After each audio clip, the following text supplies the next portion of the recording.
Hello and thanks for joining me. In this video, I'll be doing the prep work to flip the Crafter's Companion box kit number 21. It's called Build a Character. And I'm gonna actually build all of the various characters that you can using this kit.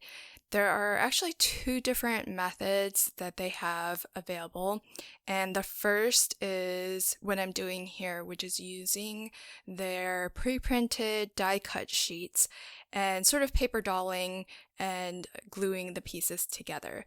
So you do get three different characters. So I'm working on the tiger now, but then you'll also have elephants and giraffes as well. And there is a generous stack of pre-printed sheets. So I can't remember exactly how many of each you get, but I do remember thinking to myself that it's going to take a good long while to work through all of these because each sheet is enough to create 2 to 3 characters. So the tiger, you can create 3 from one sheet.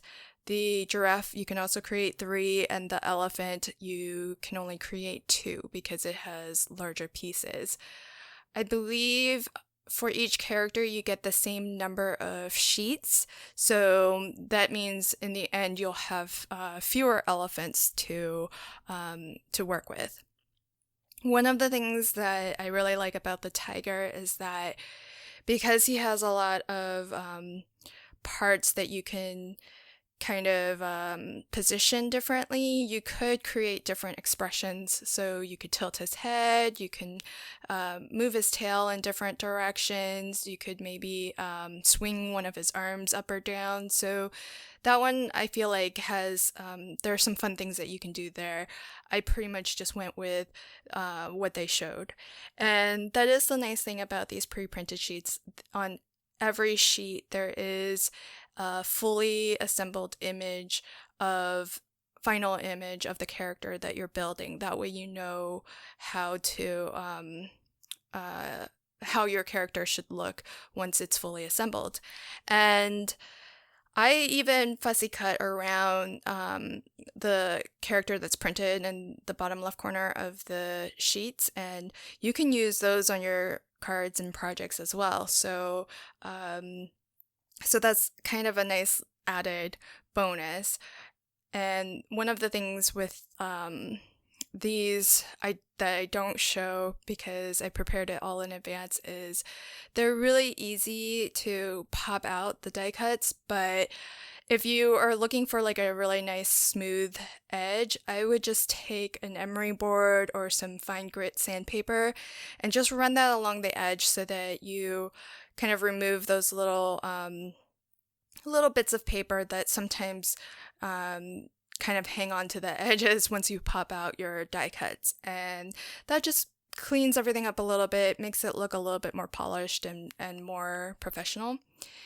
And I'm just using liquid glue to put all of these together, but I think these could look really cute if you wanted to add a little bit more dimension using some foam or pop dots just to give it a little bit more of a 3D look, a little bit more depth.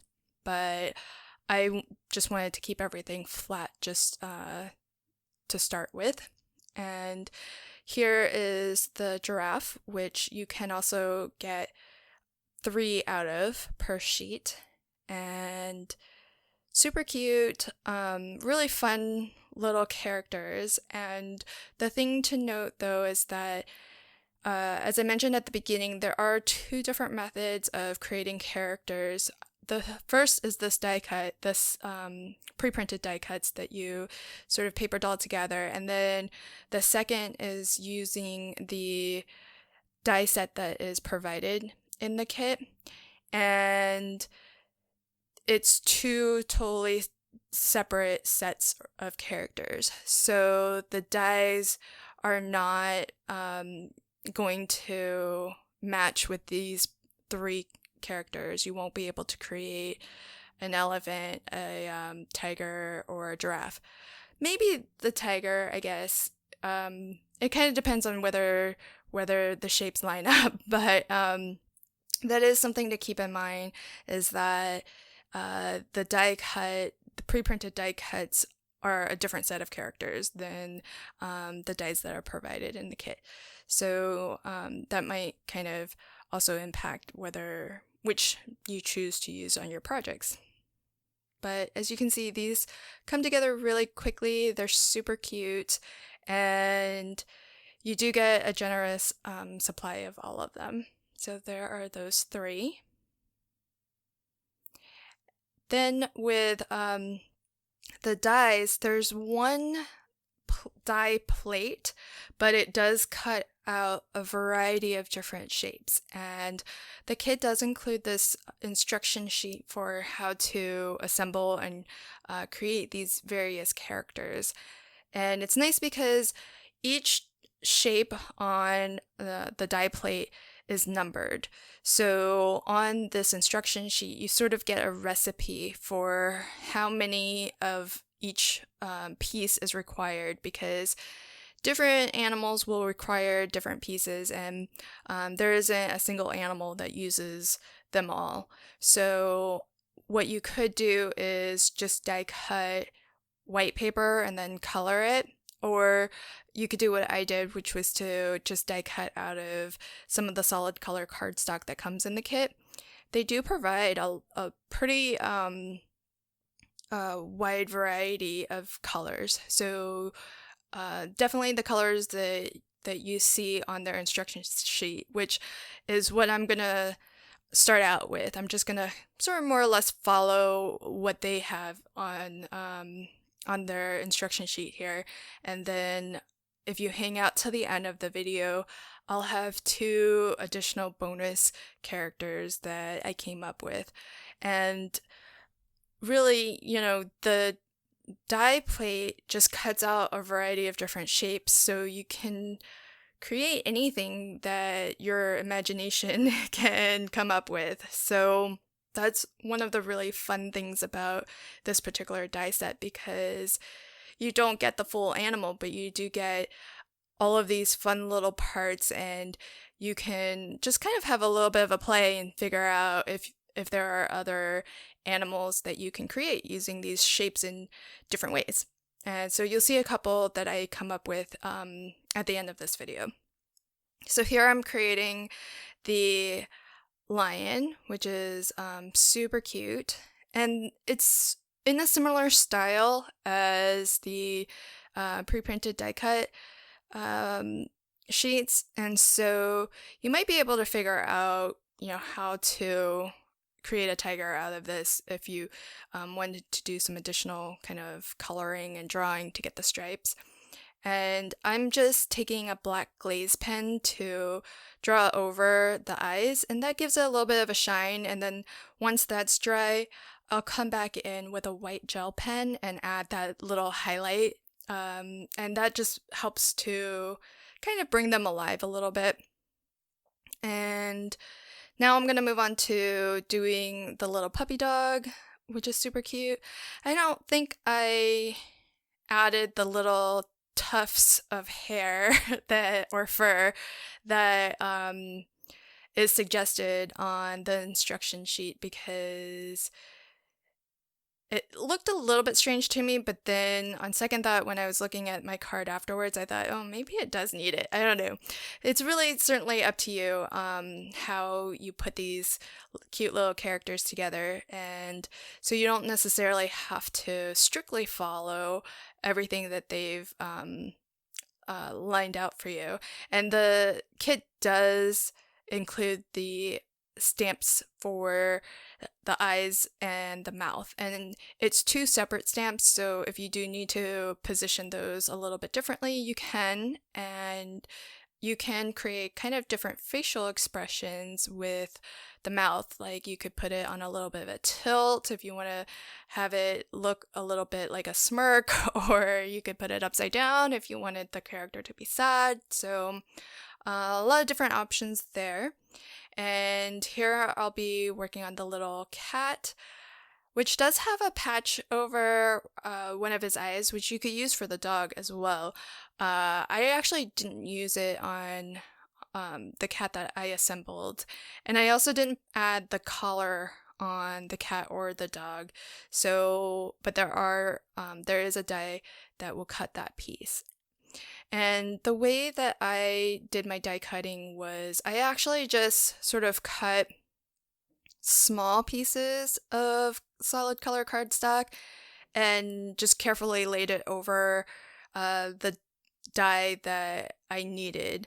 And that way I wasn't cutting, you don't have to kind of cut all of the pieces at once. You can just kind of lay your cardstock over the piece that you need, and that saves a lot of cardstock because for something like the nose, you don't need that much cardstock. And that is one of the nice things about this die set, because you can create these characters really just from scraps. And so if you keep all of your scraps like I do, it's so easy to find these little bitty pieces and get, pretty much everything that you need out of it. So that's one of the things that's kind of nice, especially if you're not too big into coloring, but that's definitely another option. So you could die cut everything out of white and then using the coloring medium of your choice, just color the character